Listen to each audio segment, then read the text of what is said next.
우리 수요 점심 예배에 오신 우리 백석 가족 여러분 잘 오셨습니다. 우리 같이 예배 드리시는 분들과 인사할까요? 옆에 있는 분들과 그리스도 안에서 사랑합니다 인사합시다.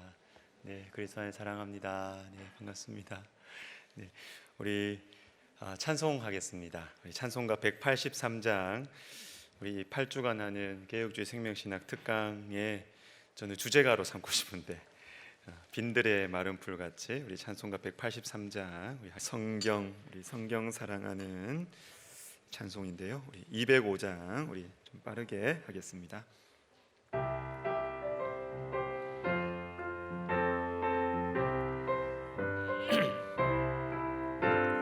주 예수 크신 사랑 늘 말해주시오. 나 항상 듣던 말씀 또 들려주시오. 접해지 않는 천국 주 예수 계신 곳 나 밝히 알아듣게 또 들려주시오. 나 항상 듣던 말씀, 나 항상 듣던 말씀, 주 예수 크신 사랑 또 들려주시오. 아침에 있을 방울 쉬 사라짐같이 내 기억 부족하여 늘 잊기 쉬우니 잘 알아듣기 쉽게 늘 말해주시오. 날 구속하신 사랑 또 들려주시오. 나 항상 듣던 말씀, 나 항상 듣던 말씀, 주 예수 크신 사랑 또 들려주시오. 주 예수 나를 위해 이 세상 오셔서 날 구속하신 은혜 말하여 주시오. 나 같은 사람 위에 주 보혈을 흘렸네. 이 복스러운 말씀 또 들려주시오. 나 항상 듣던 말씀, 나 항상 듣던 말씀, 주 예수 크신 사랑 또 들려주시오. 이 세상 헛된 영화 날 미혹할 때에 주 예수 크신 사랑 늘 들려주시오. 천국의 빛난 영광 내 눈에 비칠 때 주 예수 크신 사랑 또 들려주시오. 나 항상 듣던 말씀, 나 항상 듣던 말씀, 주 예수 크신 사랑 또 들려주시오.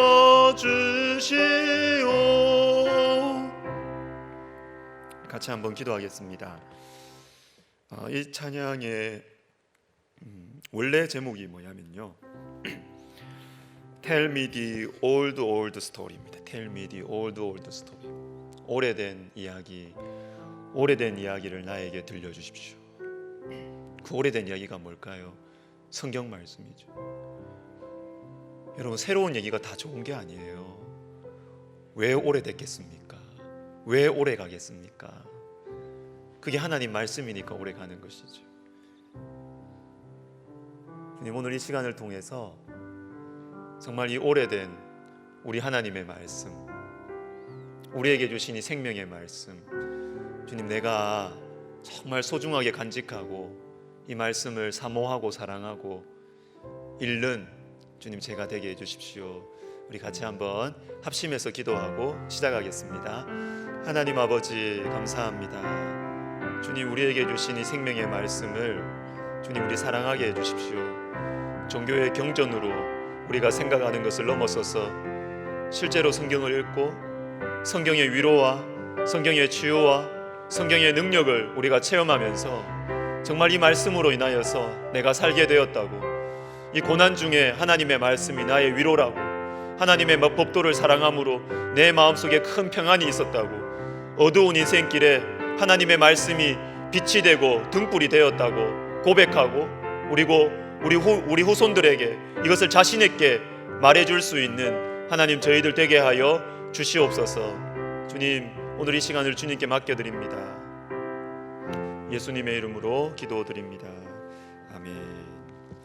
자, 우리 디모데후서 3장 16절 17절을 우리 같이 읽겠습니다. 우리 성경책 가져오신 분들 또는 뭐 핸드폰으로 성경 찾으실 수 있는 분들은 한번 찾아봤으면 좋겠습니다. 제가 이후에 좀 3장 전체를 한번 흐름을 볼 거기 때문에 그렇습니다. 디모데후서 3장 16절 17절, 이 말씀을 우리 같이 한번 읽도록 하겠습니다. 시작. 모든 성경은 하나님의 감동으로 된 것으로 교훈과 책망과 바르게 함과 의로 교육하기에 유익하니 이는 하나님의 사람으로 온전하게 하며 모든 선한 일을 행할 능력을 갖추게 하려 함이라. 아멘. 자, 한 시간 기도하고 계십니까? 네. 한 시간 기도가 우리의 삶을 새롭게 할 거예요. 한 시간 기도하면 우리의 육신의 생각들을 이겨낼 수 있고 우리의 삶이 바뀔 것입니다. 우리 한 시간 기도합시다. 예, 우리 같이 합시다. 한 시간 기도하겠습니다. 약해요. 한 시간 기도하겠습니다. 네, 그렇습니다. 하루 한 시간 기도하시기를 바랍니다. 지난주에 우리 개혁주의 생명신학이 시작하면서 제가 이런 말씀을 드렸습니다. 개혁주의 생명신학은 한국교회 영적 각성을 위한 선지자적인 외치입니다. 설립자 목사님 진짜 외치고 계세요. 정말 외치고 계세요. 한국교회를 사랑하셔서 정말 외치고 계세요. 왜냐하면 사실 참 안타까운 것은 우리가 개혁주의 신학 많이 말하지만 사실 전 세계적으로 개혁주의 신학이 이렇게 꽃피운 곳은 지금 현재는 거의 우리나라밖에 없을걸요. 예전에 개혁주의 신학으로 교회가 왕성했던 곳은 이미 다 죽었어요. 이미 다 신학은 막 발달했는데 교회는 다 죽었어요. 그런데 이 개혁주의 신학으로 교회가 여전히 영적인 힘이 있고 살아있는 곳은 우리나라밖에 없습니다. 제가 알기로는 우리나라밖에 없습니다. 그런데 이 가장 성경적인 이 신학을 가지고 있음에도 불구하고 우리 한국교회가 서구교회를 따라가는 이 전철을 밟으면서 쇠락해서 가는 것이 너무너무 우리가 안타까워해야 돼요. 안타까워해야 돼요. 왜냐하면 개혁주의 신학 안에는 그 시작은 그 안에 예수 그리스도의 생명이 분명히 있었거든요. 제가 뭐 어렵기 때문에 다 이야기를 드리지는 않겠습니다. 종교개혁을 처음 일으켰던 그 사람들, 루터, 칼빈 뭐 이런 사람들은 다 기도의 사람이었어요. 하루 2시간, 3시간씩 기도하는 사람들이었습니다. 우리가 생각하는 신학자 이런 모습이 아닙니다. 그런 모습이 아닙니다. 그게 아니고 정말 하루 2시간, 3시간씩 기도하면서 정말 새벽을 깨우고 그렇게 기도하면서 신학적인 논쟁을 끌어갔고 사람들을 격려하고 위로했던 사람들이었어요. 그런데 이것이 세월이 지나가면서 너무 딱딱해져 버렸어요.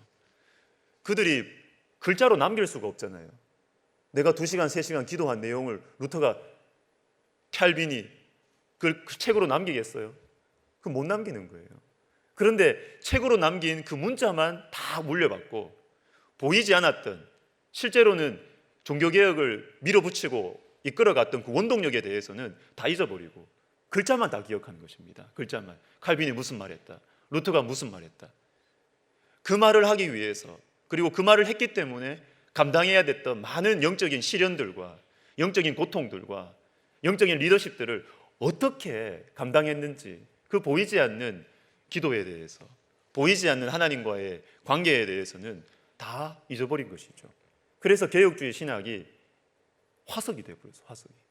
화석이 되어버렸어요. 그래서 우리 목회자들이나 이렇게 신학교 교수님들이 만나서 모이면 이런 이야기를 합니다. 개혁주의 신학자 이러면 이런 느낌이 온대요. 싸움질 많이 하는 사람들, 이런 느낌이 온대요. 이런 느낌. 이게 아니거든요.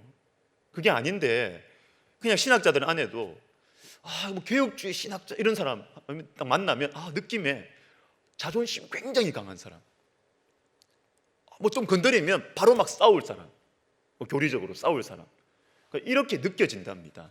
이건 뭐 제 말이 아니고요. 신학교 교수님들이 그 느낌을 갖는 거예요. 그게 이 개혁주의 생명신학, 개혁주의 신학 안에 예수 그리스도 생명이 빠져버린 것입니다. 그래서 교회가 어려워지는데, 설자 목사님께서 이 개혁주의 생명신학이 가지고 있는 예수 그리스도의 생명을 회복하자, 이거 없으면 다 죽는다 이거. 그래서 저는 한국 교회의 영적 각성을 위한 선지자적인 외침이 개혁주의 생명신학이 아니냐라는 것이죠. 또 다른 신학을 만들어서 뭔가 학자들에게 뭘 하고자 하는 것이 아니에요. 한국 교회를 살려야 되겠다라는 그런 사명감의 외침이라고 생각을 합니다. 개혁주의 생명신학은 우리가 복습을 좀 하자면 구성이 5대 솔라와 7대 실천운동으로 되어 있습니다. 5대 솔라 우리 한번 해볼까요? 처음부터 시작. 오직 성경, 그리고 오직 그리스도, 오직 믿음, 그리고 오직 은혜, 오직 하나님께 영광. 여러분 이거 한번 이렇게 쫙 할 수 있으면 좀 죄송합니다, 좀 폼이 나거든요. 우리 한번 해보십시다. 한번 해보세요. 자, 5대 솔라 우리 해보십시다. 시작. 오직 성경, 오직 그리스도, 오직 믿음, 오직 은혜, 오직 하나님께 영광. 이게 5대 솔라입니다. 이거는 종교개혁자들이 공통적으로 다 인정하는 거예요. 뭐 교파가 나눠지기 전에 공통적으로 있는 공통 분모예요. 그런데 이 5대 솔라를 어떻게 실천할 것이냐, 하나님 자녀로서의 살아가는 이 하나님 자녀로서의 이 삶을 잘 정리한 것이 개혁주의 생명신학의 7대 실천운동입니다. 7개 뭐라 그랬습니까? 7개. 첫 번째는 신앙운동, 두 번째는 신학회복운동, 세 번째는 회개용서운동, 그리고 네 번째는 영적 생명운동, 그리고 다섯 번째는 하나님 나라운동, 여섯 번째는 나눔운동, 일곱 번째는 기도 성령운동, 이렇게 되어 있습니다. 첫 번째 글자만 다 따로 해서 어떻게 된다고요? 시작. 신신회영 하나기. 신신회영 하나기. 마지막 시간에는 시험을 볼까요? 그러면 공부 열심히 하실 것 같은데. 신신회영 하나기 이렇게 되어 있습니다. 자, 오늘은 첫 번째로 신앙운동에 대해서 우리가 생각해 보도록 하겠습니다. 여러분들의 좀 관심을 유발하기 위해서 한 4분짜리 루터의 성경 번역에 대한 영상을 준비해서 이렇게 하는 데 있어서 심혈을 기울였던 것이 뭐냐면, 일반 성도님들이 직접 성경을 읽도록 하는 거였어요. 그전에는 이게 일반 성도들이 읽을 수 있는 자국어로 된 성경이 없었던 거예요. 있어도 너무 어렵거나 또는 어떤 지방 언어에 한정되어 있거나 그랬거든요. 라틴어로 되어 있거나 아니면 다른 어떤 지방의 언어로 되어 있거나. 그런데 루터는 성경을 모든 독일 일반 성도들이 읽을 수 있는 언어로, 그래서 이게 뭐 우리 신학적으로뿐만 아니라 독일어 이 도거학적으로도 루터는 우리나라의 세종대왕 같은 인물이에요. 도거학에. 왜냐하면 아까 영상에도 잠깐 나왔지만 루터는 쉬운 언어를 발견하기 위해서 굉장히 애를 썼어요.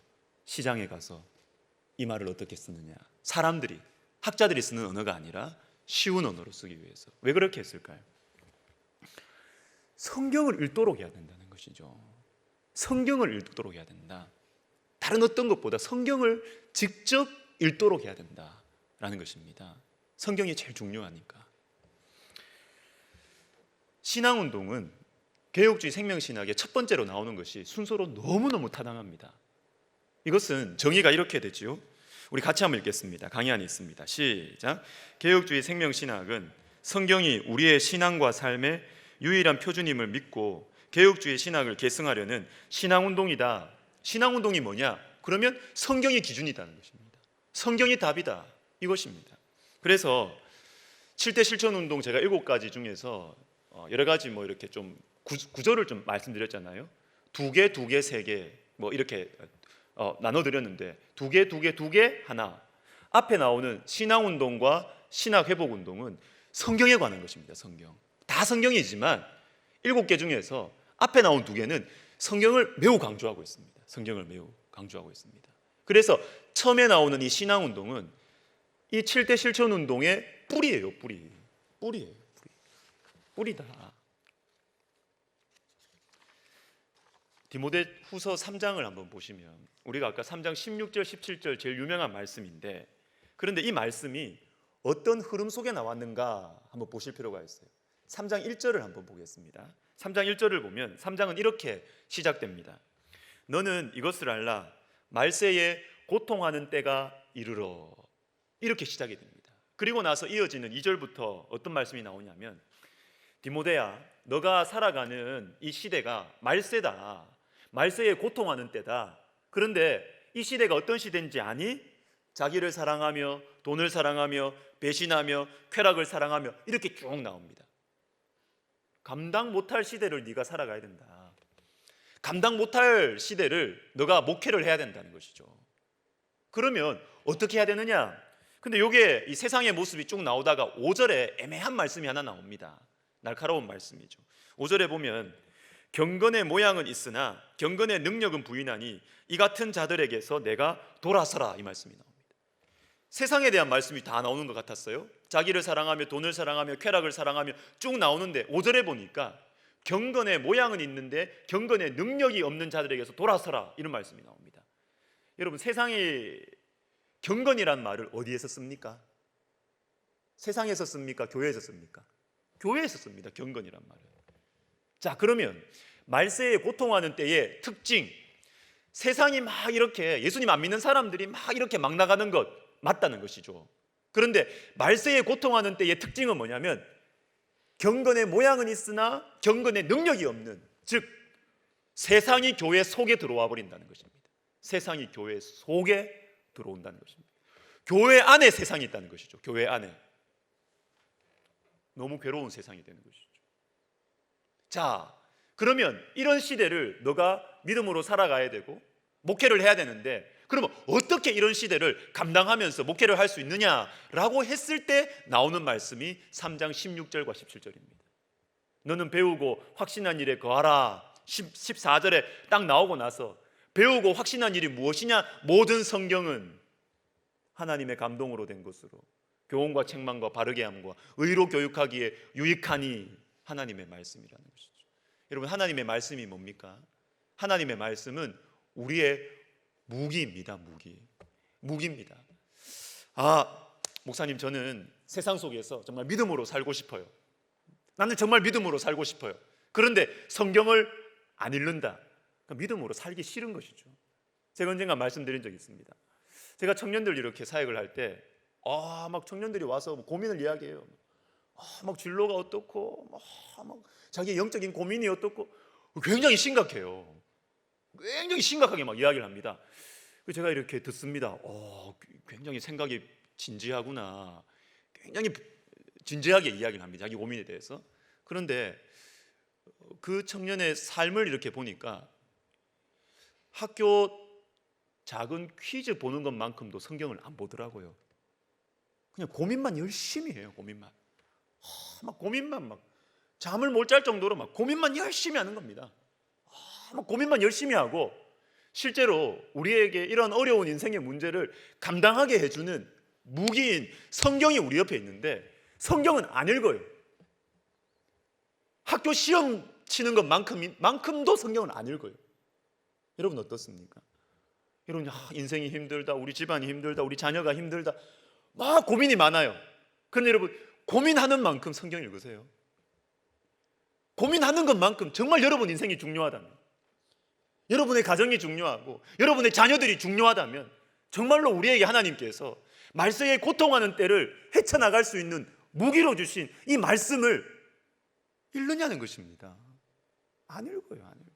안 읽고 고민만 계속해요. 안 읽고 자꾸 사람만 만나요. 사람만, 도움을 줄 사람들만 자꾸 만나요. 그러니까 안 되죠. 그러니까 안 돼요. 말씀은 하나님께서 우리에게 주신 무기입니다. 가장 강력한 무기인 것입니다. 에스겔은 넘어가고요. 설립자 목사님께서 부르짖어서 말씀하시는 것 중에 하나가 뭐냐면, 성경은 하나님의 말씀입니다. 성경은 하나님의 말씀입니다. 참 사실 이 말씀을, 이 이야기를 제가 여러분들한테 하는 게 사실은 죄송해요.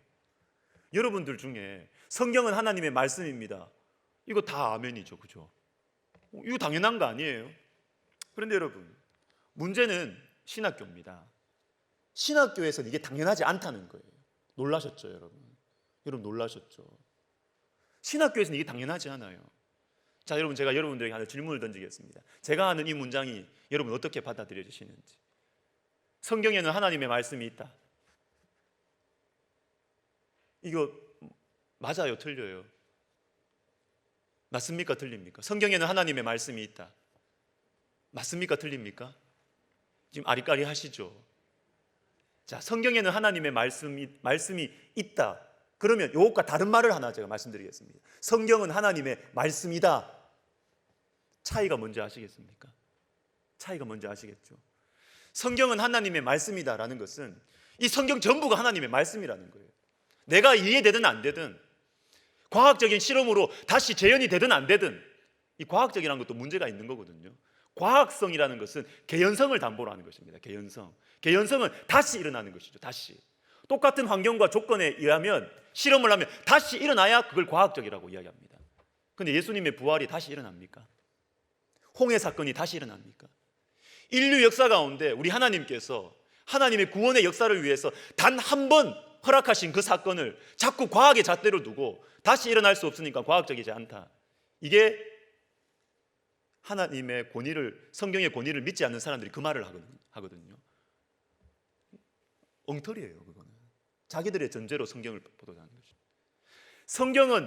성경에는 하나님의 말씀이 있다라는 것은 뭐냐면, 성경에는 하나님의 말씀이 아닌 것도 있다는 말이죠. 그걸 그렇게 뒤에 건 말 안 하고요, 앞에 것만 헷갈리게 살짝 얘기한다고 학자들이. 성경에는 하나님의 말씀이 있다, 여러분 구분하셔야 됩니다. 여러분 어떻게 기독교 방송 보시거나 이렇게 하실 때 저 사람 좀 이상하네, 성경을 어떤 건 하나님의 말씀이고 어떤 건 하나님의 말씀이 아닌 것처럼 말하는 신학자들이 많이 있어요. 그걸 아시기 때문에 설립자 목사님께서 성경은 하나님의 말씀이다, 성경 전체가 하나님의 말씀이지, 내가 이해 안 되는 오병이어 사건 하나님의 말씀 아니라고? 홍해 갈라지는 그 사건이 하나님의 말씀이 아니라고? 내가 이해할 수 없는 예수님의 부활이 하나님의 말씀이 아니라고? 지난주 말씀드렸습니다. 신학교가 왜 중요하냐? 우리 교회는 복받은 교회예요. 신학교를 위해서 기도할 수 있다는 게 얼마나 복받은지 모릅니다. 왜냐하면 신학교가 무너지면, 신학교가 신학적으로 무너지면 목회자들이 변질돼요. 시간 문제입니다. 시간 문제. 지금 괜찮다고요? 10년만 지나보시고 20년만 지나보세요. 지금 신대원에 있는 학생들이 20년 지나면 담임 목사가 됩니다. 쫙 퍼져서 담임 목사가 됩니다. 그러면 신대원에서 잘못된 신학을 배우면 교회가 다 변질된다고요. 교회가. 우리 한국교회 성도님들은 착하셔가지고 앞에서 뭐라고 이야기하면 다 들어요. 맞는 줄 안다고요. 여러분 아니에요. 신학교가 문제가 생기면 목회자들이 문제가 생겨요. 목회자들이 신학적으로 변질이 됩니다. 하나님의 말씀이 있다고 생각하는 거예요. 그러면 교회가 죽어요. 그렇게 교회가 이 순서로 죽기 때문에, 이 순서로 죽어가기 때문에 성경은 하나님의 말씀이다, 이것은 너무나 중요한 외침이고, 여러분 우리가 이것을 위해서, 신학교를 위해서 기도해야 되는 것입니다. 그래서 여러분 이 성경이 우리에게는 너무나 평화롭게 다가오잖아요. 너무나 귀하게 다가오잖아요. 근데 여러분 이 성경은 전쟁터입니다. 전쟁터. 이 성경을 두고, 성경의 권위를 두고 전쟁이 일어나고 있어요. 전쟁이 일어나고 있습니다. 전쟁터예요. 잘 보시면 사단이 교회를 공격하는 것 같습니다. 그죠? 사단이 교회를 공격하는 것 같아요. 근데 여러분, 교회를 왜 공격할까요? 성경 때문에 교회를 공격하는 겁니다. 성경 때문에. 교회를 공격하는 이유는 교회가 성경 말씀을 절대 권위라고 교회가 말을 하거든요. 우리가 어떤 사안에 대해서 왜 반대합니까? 우리가 동성애에 대해서 왜 반대합니까? 내가 싫고 내가 거북스러워서 그게 아니죠. 우리에게는 그것보다 훨씬 더 근본적인 것은 성경이 반대하니까 우리가 반대하는 것입니다. 그러니까 교회를 자꾸, 교회의 허물을 들추고 교회를 자꾸 비판하는 것 같잖아요. 근데 그게 사단의 작전은 뭐냐면 성경을 무너뜨리려고 하는 거예요. 성경이 무너져야 사탄이 이깁니다. 그럴 일이 없겠지만. 그래서 여러분, 우리는 성경을 소중하게 생각을 해야 돼요. 성경을 소중하게 생각해야 됩니다. 제임스 패커라는 신학자가 우리에게도 잘 알려져 있는 분인데, 이분이 이런 말을 합니다. 아주 좀 자극적으로 이야기를 했는데요. 내가 만일 마귀라면, 이것은 단지 가정일 뿐이다. 내가 만일 마귀라면 사람들이 성경을 탐독하지 못하게 만드는 것을 첫째 목표 가운데 하나로 삼을 것이다.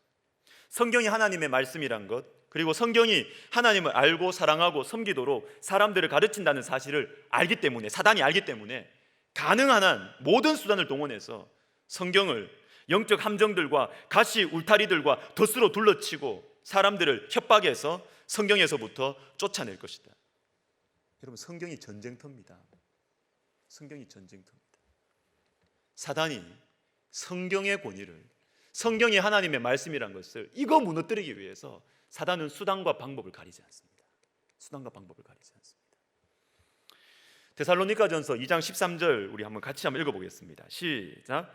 우리가 하나님께 끊임없이 감사함은 너희가 우리에게 들은 바 하나님의 말씀을 받을 때에 사람의 말로 받지 아니하고 하나님의 말씀으로 받음이니 진실로 그러하도다. 이 말씀이 또한 너희 믿는 자 가운데서 역사하느니라. 아멘. 자, 보십시오. 말씀이 역사를 해야 됩니다. 말씀이. 성경이 하나님의 말씀이다. 이걸 우리가 지식적으로 먼저 배워야 돼요. 하나님의 말씀입니다, 여러분.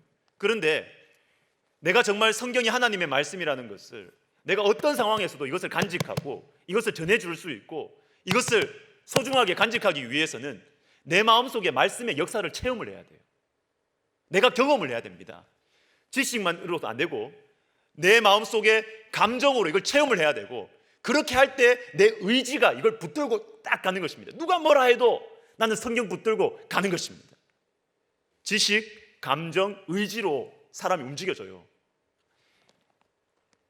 그런데 우리 속에 말씀이 역사를 해야 됩니다. 우리 방금 본 말씀에 이 말씀이 너희 속에서 역사하느니라 하다고 돼 있어요. 역사한다. 근데 누구에게 역사하느냐? 앞에 나옵니다. 뭐냐면 하나님의 말씀을 우리가 전하는 이 성경을 하나님의 말씀으로 받는 사람, 그 사람에게 너희 가운데 말씀이 역사한다는 것입니다. 여러분, 성경을 믿고 싶으십니까? 성경을 정말로 체험하고 싶으십니까? 이건 정말 이 말씀이 나를 살렸다, 이 말씀대로 순종하니까 정말 되더라, 이걸 정말 체험하고 싶으십니까? 제가 방법 가르쳐 드릴게요. 그거는 2주 전에도 설교했습니다. 성경이 하나님의 말씀이라는 걸 먼저 믿어보세요. 아니 백보양보에서 믿지 않는다 하더라도 편견을 걷어내고 조용한 시간에 성경을 한번 읽어보세요.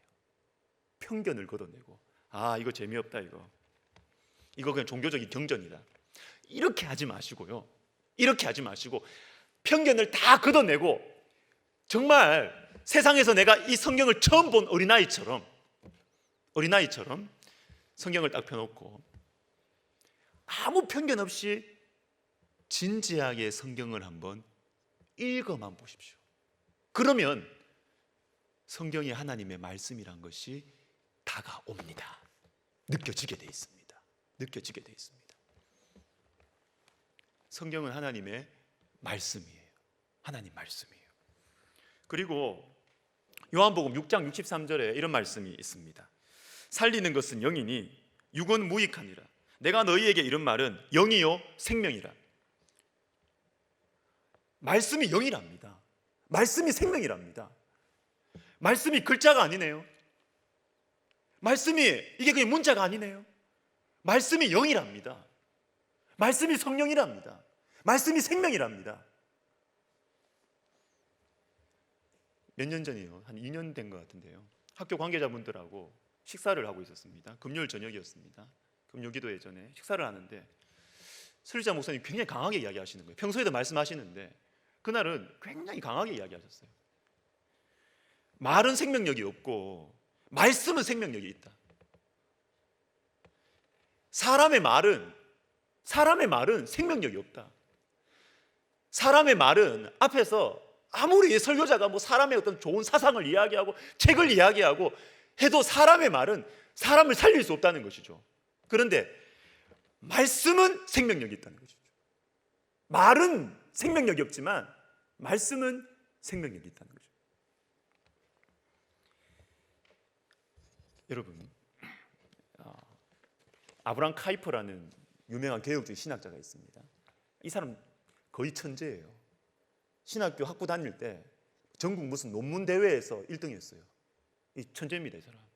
그런데 그 당시 20세기 초, 그 당시 이 화란 사람인데요, 유럽은 거의 전체적으로 성경의 권위를 무시하는 자유주의 신학이 유럽을 덮고 있었습니다. 그런데 그 속에서 천재적으로 공부를 했으니 아브람 카이퍼도 아주 똑똑한 자유주의 신학으로 물들었죠. 20대 중반이었던 것 같습니다. 첫 번째 목회지에 갔습니다. 아브람 카이퍼가 목회지에 갔어요. 목회지에 가서 주일날 강단에서 자기가 알고 있는 이 자유주의 신학을 가지고 사회를 딱 이야기하고 사회 이슈를 이야기하면서 그걸 성경하고 잘 섞어가지고 쫙 멋있게 설교를 했어요. 하나님의 말씀은 그 속에 없죠. 내려오는데요, 저 강단 교회 예배당 뒤쪽에 가는데 어떤 할머니가, 권사님이시겠죠, 어떤 할머니가 이 젊은 똑똑한 목회자를 따라오더랍니다. 따라와서 예의를 갖추면서 목사님 참 귀한 말씀 잘 들었다고, 그런데 다음 주일부터는 하나님의 말씀을 좀 들려달라고 그렇게 부탁을 했대요, 권사님. 아브람 카이퍼가 비웃었죠. 속으로 비웃었죠. 아이고, 무식해서 모른다고. 내가 지금 알고 있는 게 얼마나 위대한 신학인데 무식해서 할머니 몰라서 저런다고, 속으로. 그래서 다음 주에도 똑같이 자기 신학 사상 가지고 그렇게 멋있게 설교를 했어요. 그런데 그 할머니 또 따라 나와가지고, 목사님 잘 들었습니다. 그런데 다음 주일부터는 성경을 말씀해 주세요. 이 할머니가 매주 따라 나오는 거예요. 매주 따라 나오는 것입니다. 저는 이 할머니가 위대하다고 생각합니다. 대단한 할머니죠. 하나님을 아는 할머니죠. 하나님을 아는 권사님이죠. 그래서 아브람 카이퍼가 귀찮기도 하고 충격도 되고 이렇게 해서 성경을 다시 보기 시작합니다. 도대체 지금 내가 제대로 알고 있는 것인가? 다시 성경을 처음부터 보기 시작합니다. 그러면서 이 천재 자유주의 신학자가 아주 복음적인 성경적인 신학자로 신학적인 회심을 하게 돼요. 회심을.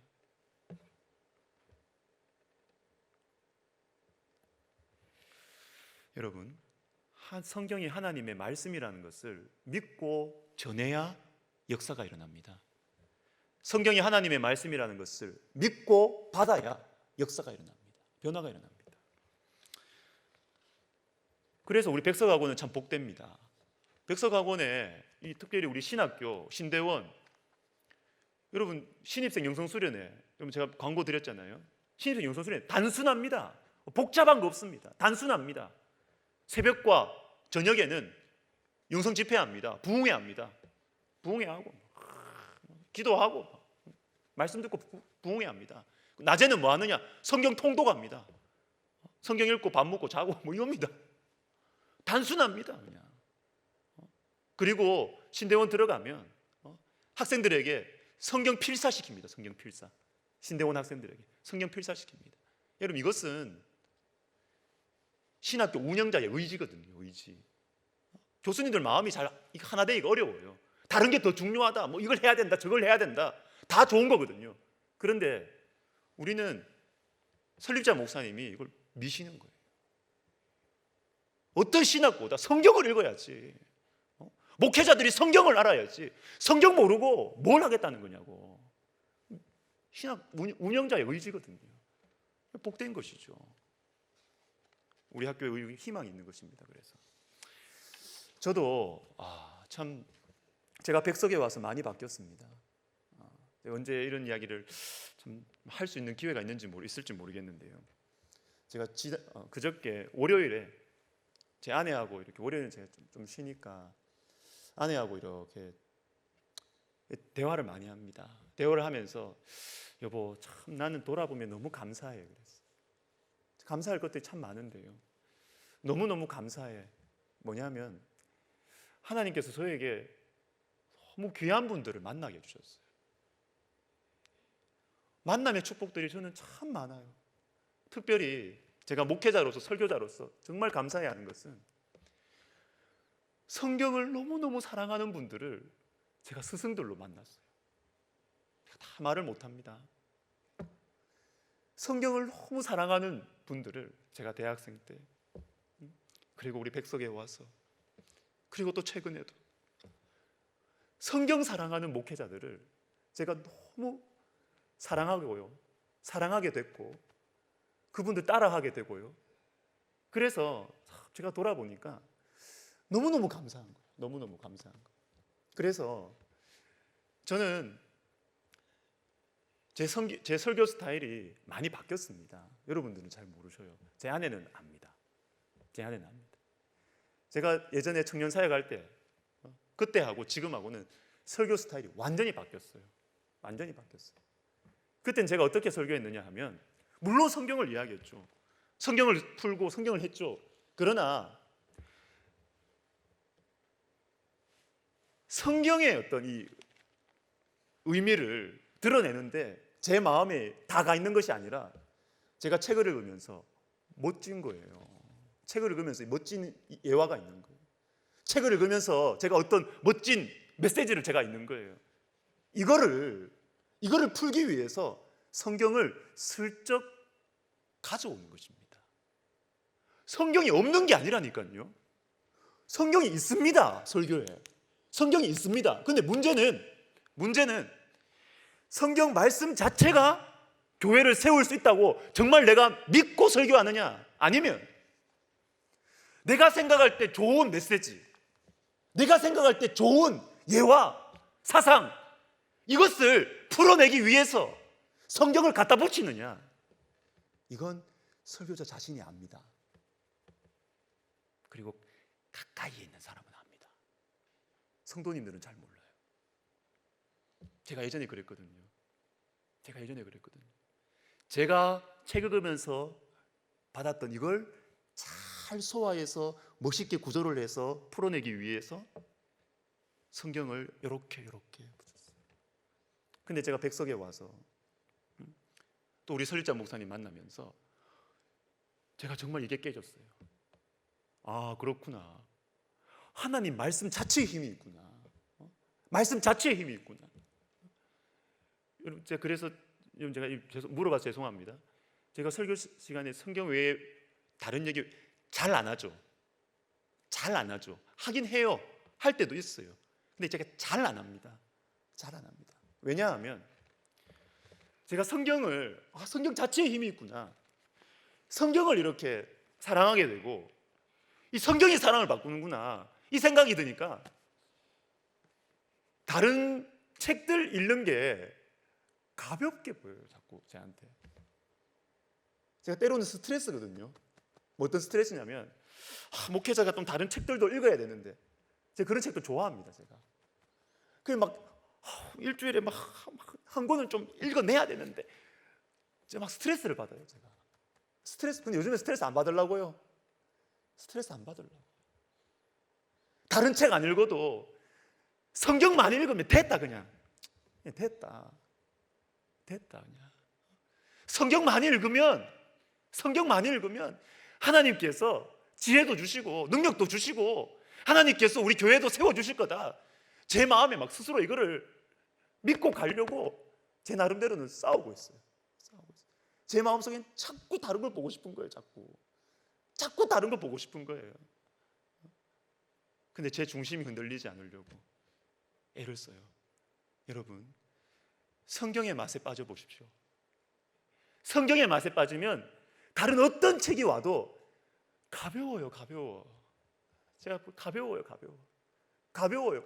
근데 성경은 몇 번 읽어도 또 새로워요. 이런 게 있었어? 또 새로워요. 여러분, 성경을 무시하지 마세요. 성경이 답입니다.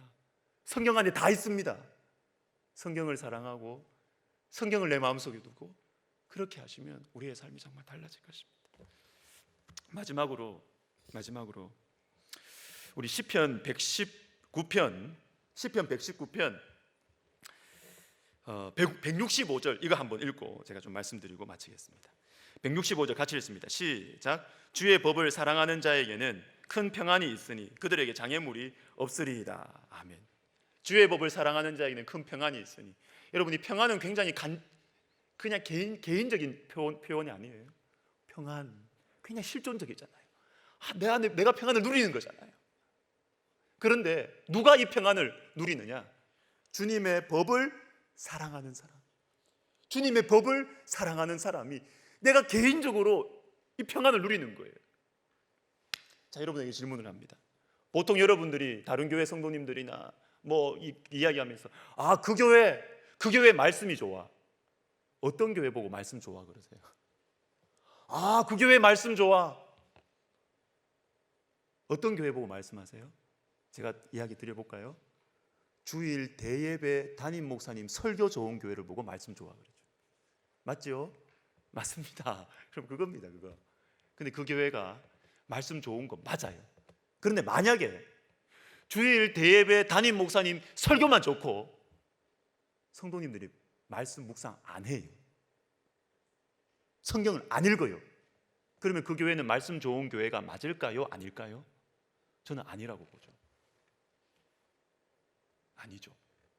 말씀 중심 교회, 말씀이 좋은 교회는 물론 담임 목사님 설교도 좋아야 되지만 귀해요, 귀중한 거예요. 그렇지만 한 걸음 더 나가야 됩니다. 성도님들이 직접 말씀을 읽어야죠. 성도님들이 직접 말씀의 맛을 봐야죠. 그게 말씀 중심 교회죠. 설교 중심 교회가 말씀 중심 교회가 아닙니다, 여러분. 저는 우리 교회가 그렇게 됐으면 좋겠어요. 제가 설교를 잘하지도 못할 뿐더러 저는 우리 교회가 예배 시간에 듣는 말씀만이 아니라 여러분들이 직접 말씀을 묵상하고 직접 말씀을 사랑하고 말씀의 체험이 있고, 그래서 정말 말씀 중심의 교회가 되는 우리 교회가 되었으면 좋겠습니다. 기도하겠습니다. 기도할 때 먼저 두 번 기도하겠습니다. 하나님, 제가 말씀의 맛을 알게 해주세요. 여러분, 이 종교 경전 아닙니다. 이 성경 종교 경전 아니에요. 하나님의 살아있는 말씀이고 영이고 생명이라고 그랬어요. 이 하나님의 말씀을 제가 좀 알게 해주세요. 사랑하게 해주세요. 이 말씀을 읽게 해주세요. 아니, 읽지도 않고 뭐 이렇다 저렇다 무슨 말을 하십니까? 읽어보셔요. 조용한 시간을 두고 읽어보시라고요. 하나님의 말씀을 주님 제가 읽고 이 말씀을 체험하게 해주세요. 우리 시간 같이 한번 기도하겠습니다. 하나님 아버지, 주님이 하나님의 말씀을 제가 사랑하고 읽게 하여 주십시오. 하나님의 말씀의 맛을 알게 해주십시오. 하나님의 말씀의 맛을 알고 사랑하고 섬기게 해주시고, 하나님의 말씀을 사랑하여 내 마음속에 큰 평안이 있게 하여 주시고, 하나님의 말씀이 내 안에서 정말로 역사하는 것들을 주님 제가 경험하고 체험하여서 자신 있게 하나님의 말씀을 이야기하고 자신 있게 하나님의 말씀을 증거할 수 있도록 하나님 도와주십시오. 정말로 이 하나님의 말씀을 읽어보라고 자신 있게 권할 수 있도록 우리 하나님 도와주시옵소서. 하나님, 우리 교회가 말씀 중심의 교회가 되기 원합니다. 말씀이 살아있는 교회가 되기 원합니다. 말씀의 능력이 나타나는 교회가 되기를 원합니다. 주님, 은혜를 베풀어 주시옵소서. 우리 한 번 더 우리 한국 교회를 위해서 기도하는 시간이 되기를 우리가 바란다고 했습니다. 우리 수요 점심 시간이 하나님 아버지, 우리 한국 교회가 정말로 하나님의 말씀을 사랑하는 교회, 뭐 하나님의 성경에는 하나님의 말씀이 있다, 이런 복잡한 이야기 하지 말고 진리 안에 서서 정말 하나님 말씀 사랑하고, 그죠? 목회자들부터 하나님 말씀 사랑하고, 그래서 한국 교회가 다시 영적으로 새로워지는 우리 한국 교회가 될 수 있도록 우리 백석대학교의 성도님들은 한국 교회를 위해서 기도하셔야 돼요. 우리 시간 같이 한국 교회 영적 각성을 위해서 기도하겠습니다. 하나님 아버지, 그렇습니다. 주님, 우리가 참 사랑하는 우리 한국 교회를 위해서 기도합니다. 내가 그 젖을 먹고 자랐고, 내가 그 사랑 안에 자랐고, 내가 그 품 안에서 주님을 만났던 우리 사랑하는 한국 교회, 주님이여, 성경의 권위가 약해지고 하나님 목회자들부터 또 신학자들부터 하나님의 말씀을 사랑하고 경외하지 않음으로 말미암아 하나님 아버지, 교회가 무너지고 있는데, 아버지 하나님이여, 우리가 한국 교회를 위해서 기도합니다. 주님, 우리 한국 교회 가운데 성령의 역사를 허락하여 주실 때에 하나님, 우리 심령 속에 하나님의 말씀을 사랑하고 하나님의 말씀을 체험하는 일들이 하나님 일어나게 하여 주십시오. 하나님 아버지요, 말씀을 묵상하는 가운데 하나님 인생의 고난들을 이기는 하나님 성도들이 많아지게 도와주시고, 말씀의 위로와 말씀의 치유와 말씀의 회복과 말씀의 능력으로 말미암아 하나님 교회가 살아나고 영혼을 살리는 한국 교회 되게 하여 주실 때에 아버지 하나님, 우리 백석대학교회를 사용하여 주시옵소서. 하나님 아버지, 우리의 기도에 주께서 응답해 주실 줄 믿고 하나님, 우리 백석대학교회가 그리고 나 자신이 한국 교회를 위해서 그리고 주님의 나라를 위해서 쓰임 받을 수 있도록 주님 도와주시고, 우리에게 말씀 사랑하고 말씀 붙들고 기도하는, 또 말씀의 능력과 위로를 체험하는 우리 모두가 되게 하여 주옵소서. 예수님의 이름으로 감사하며 기도하옵나이다. 아멘. 네, 수고하셨습니다. 마치겠습니다.